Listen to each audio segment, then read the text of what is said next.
Yo, what's up mga katito? So, syempre, pag nandito tayo, may gagawin na naman tayong review. So, last month, naglabas ang Immortal ng Belt Bag version 3. Napakaswabe.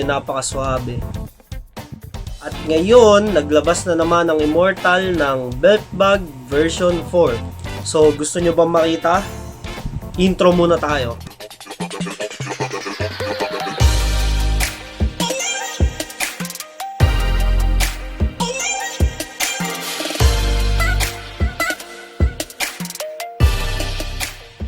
So, Belt Bag version 4 ng Immortal ay talagang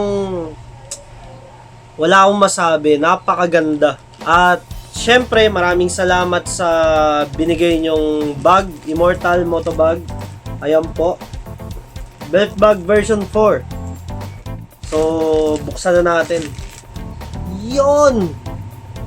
So, napakatindi. Yon. So, unang kita mo, napakaganda na talaga, ano. Sobrang forma, lalo na pag nakasuot sa'yo yan. Ang main fabric ng Belt Bag version 4 natin, Cordura and Ballistic Nylon. Tapos, ang kanyang mga lining ay microfiber, water repellent, car cover quality. So, napakatindi. O, tignan na natin yung mga packet niya, yung mga nakalagay sa kanya, ano. So, umpisahan natin dito sa labas. Dito sa may right, meron siyang lagayan card. Yan card. Kumbaga, easy access. Tapos, syempre, logo ni Immortal. Tapos, dito sa kabila, ay ito. Ito yung kabila, yung sa left. Yan, may zipper. So, pwede kang maglagay ng mga barya dyan. Yan, o. Yan. At dito talaga ako natutuwa sa mga bagong labas ng belt bag ni Immortal. Yan, makapal na yun dito sa side niya. Yan, makapal na. Dati, ganito lang. Yung sa may belt bag version 1 and 2, ganito lang. So, ngayon, makapal na yun dito sa unahan. Kaya mas lalo tong matibay. Hang tags. Yan, alright. Sa likod naman, meron siyang zipper pocket. Yan.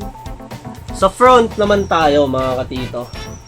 Kung may kita nyo, may dalawang key holder. Yan. Dalawang key holder yan, ha. At syempre, reflectorize. Di mawawala kay Immortal yan. Kasi gusto ng Immortal, lagi ka safe. As Immortal, red lining. Yan, nagpapaganda dyan. Tapos, dalawang buckle. Yun. Open na natin.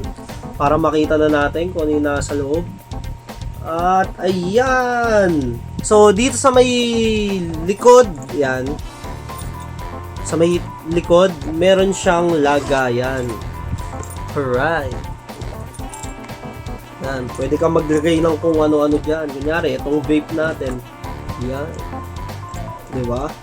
Solid. Tapos kung mapapansin nyo, itong item na to ay mas malaki kesa sa version 3. 'Di ba? Si version 3 mas mataas lang.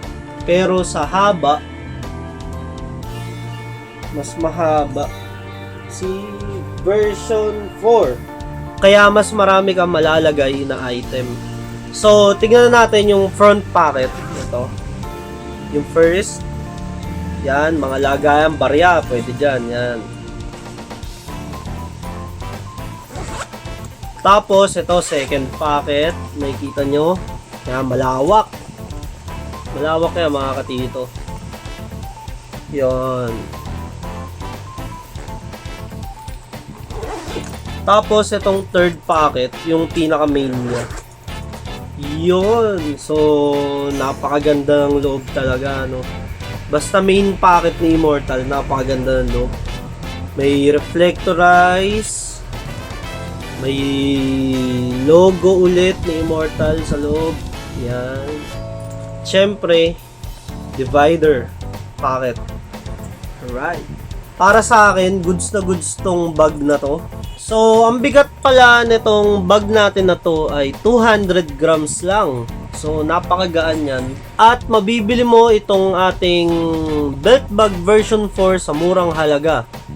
At nagkakalaga lang siya ng 649 pesos SRP. So, syempre, alam naman natin na pag Immortal, mura, matibay, at quality. At syempre, nakakapogi pa. Syempre, napaka-quality ng mga buckles niyan. Yan. At adjustable hanggang 50 na waistline. Yon. So, kahit mataba ka, kakasya sa ito. At syempre, pagka bumili kayo nito sa akin, may kasama ng sticker ng Immortal at sticker ni Titong Matigas. Alright.